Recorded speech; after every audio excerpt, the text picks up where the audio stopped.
నమస్కారం. Vision TV న్యూస్కు స్వాగతం. అధికారులపై ఏ విధమైన ఒత్తిడులు పెట్టవద్దు అంటూ స్థానిక నాయకులను సూచించిన నల్లమిల్లి రామకృష్ణారెడ్డి. అనపర్తి నియోజకవర్గం పెదపూడి మండలంలో మండల ప్రజాపరిషత్ కార్యాలయం నందు జరిగిన సర్వసభ్య సమావేశంలో స్థానిక శాసనసభ్యులు నల్లమిల్లి రామకృష్ణారెడ్డి మాట్లాడుతూ, ప్రజలకు ప్రభుత్వానికి మధ్య వారధులుగా పనిచేస్తున్న అధికారులపై ఏ విధమైన ఒత్తిడులు నెలకొల్పవద్దని, ఎక్కడైనా పరిపాలనా లోపం జరిగితే వారిపై చట్టపరమైన చర్యలు తీసుకొనబడతాయని రామకృష్ణారెడ్డి తెలియజేశారు. ప్రజాభ్యుదయం కోసం పార్టీలకు అతీతంగా నాయకులందరూ సహకరించాలని ఆయన విజ్ఞప్తి చేశారు.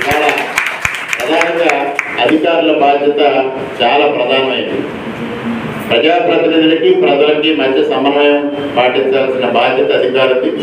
వారు కూడా మనందరికీ సహకరించే విధంగా దయవుంచి ప్రజాప్రతినిధులు కూడా గమనించాల్సిన అవసరం ఉంది. ఎక్కడైనా తప్పు జరిగితే తప్పనిసరిగా చట్ట ప్రకారంగా శిక్షిద్దాం.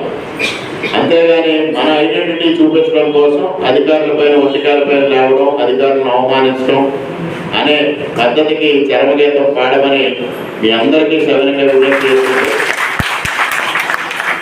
ఇవాళ ఈ కార్యక్రమం